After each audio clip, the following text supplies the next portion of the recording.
ating butihin Minas sa Mambel.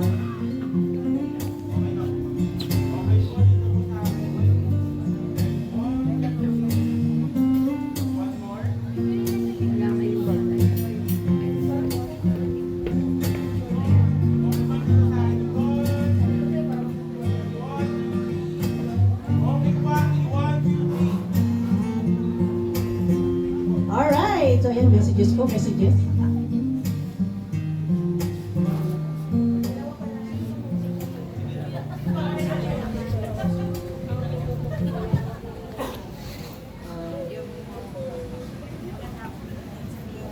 Magandang hapon sa inyo lahat. Ako po yung panganay ng birthday celebrant, si Mama Bel po, Mama Ana. Hindi ko alam kung ano sasabihin ko, pero alam ko maganda po siya ngayon. Oo.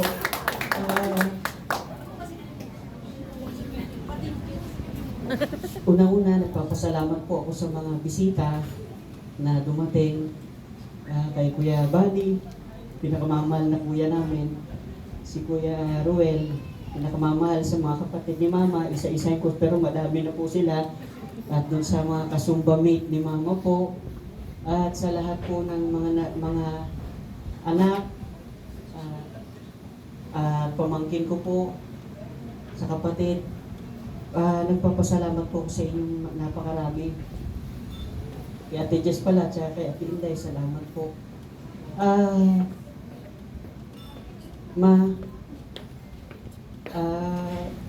Hindi ko alam kung anong sasabihin ko po, pero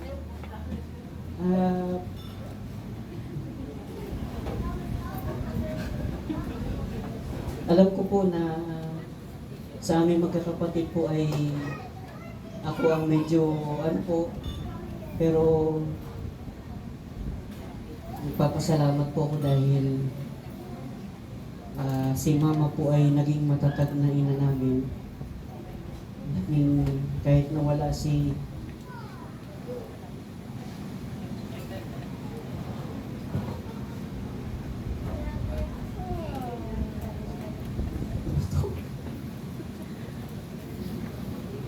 birthday to, pero dapat maging masaya. Kahit wala si Papa na, nakita namin naging matatag siya. Salamat pa rin sa Ama dahil ngayon matatag ka pa rin. Tuloy-tuloy pa rin ang sa pananampalataya namin.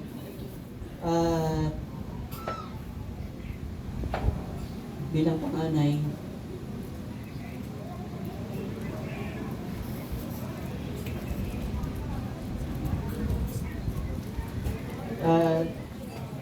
hindi ko alam. Ibibigay ko na lang po kay Toto. Pero maraming salamat po. Hindi po ako makapagsalita po. Hello. Magandang gabi po sa lahat. Ako po yung anak ni Mama na pangalawa, si Dayan po. Unang-una, pinagpapasalamat ko po na nabigyan niyo po ng time si Mama na talagang naramdaman din namin yung presensya ninyo na mahal niyo po talaga si Mama. Importante si Mama. Ang pinaka-message ko kay Mama, yung maraming salamat lalong-lalo na sa Ama.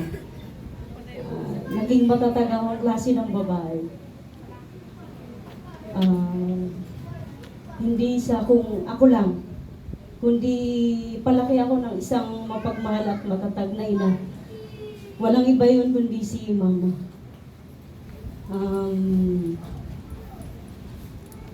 Paulit-ulit kong sasabihin kay Mama na, Ma,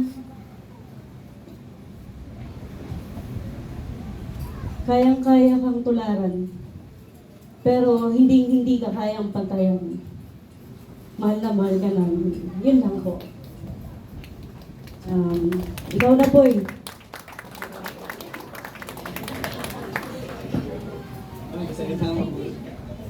Hiling ko kay Mama, nagabayan siya ng Ama.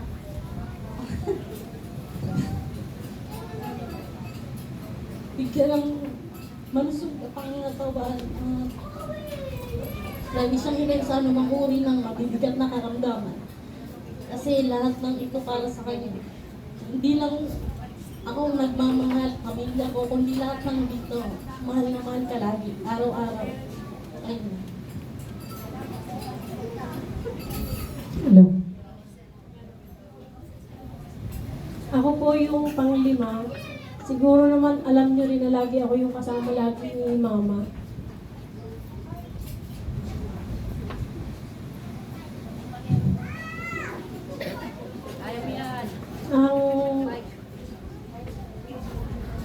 Hindi ako mahiling mag I love you, pero nakikita lagi ng ibang tao. Sobra-sobra na yung effort sa'yo.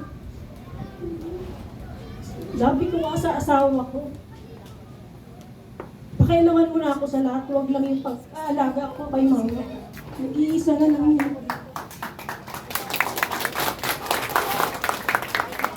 Kaya, salamat kasi ramdam namin lahat magkakapatid na hindi lang sa amin magkakapatid kundi para sa mga bisita na mahal niyo talaga si Mama ko. Kaya maraming salamat po sa lahat.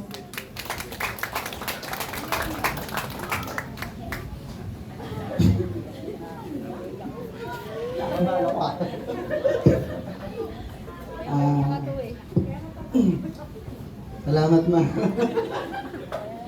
Ang pogi ko kasi. Hindi, joke lang. Hindi, ma. Ito. Seryoso. Lahat ng diskarte namin magkakapatid, ma. Ikaw talaga ang pinaka nagturo sa amin. Wala kaming lahat kung wala ka. Yun talaga ang pinaka pinagpapasalamat namin sa ama. Tsaka sa bawat pagtupad ko, tungkulin, lagi kayong kasama. Yan ang napakasarap dahil alam ko na mas malapit ako sa ama, pero alam ko na pag mas malapit ako sa kanya, mas makakailing ako ng at mas maririnig niya. Yan, mahal na mahal kita, ma. Mahal na mahal ka namin. Yun lang.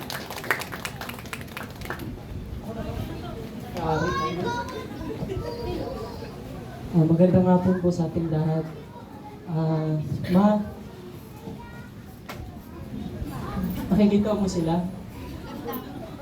Yan. Ayun yung mga taong na-appreciate tayo. Sila yung mga taong nandyan para sa atin. Lalong-lalo na kay Kuya Bunny, Ate Jess. Sa mga kapatid ni Mama, Tita Bombay, Tita Emmy, Tito Popo, Ate Malin, mga kasumba po ni Mama, Caruel, nandiyan po, Kuya Mike, lahat po na nandito. Ate Sen, nandun po. Alam mo, Ma,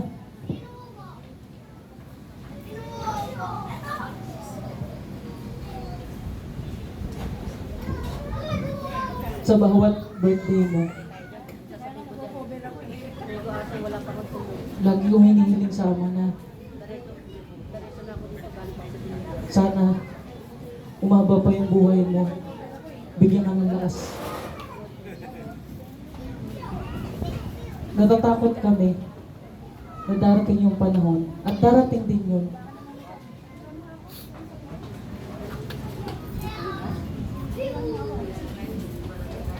Natatanda tayo pare-parehas. Pero ikaw hindi tumatanda. Kaya tama yung pagsusumba mo, hindi ko na alam sasabihin ko. Pero alam mo, Ma, kung ano yung binibigay mo sa aming pagmamahal bilang magulang, ganun din yung pagpapahalaga, pagmamahal na binibigay namin sa'yo bilang anak. Love you, Ma.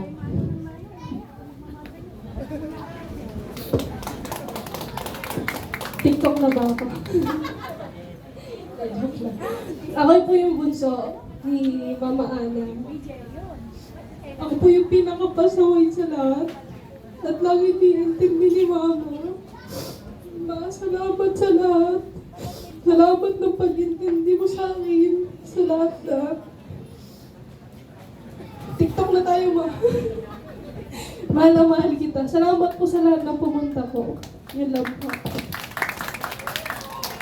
Hello.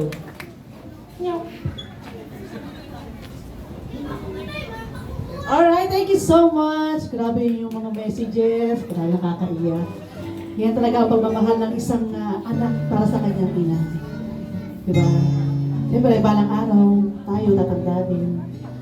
Yung ating mga friends, lagi nandiyan.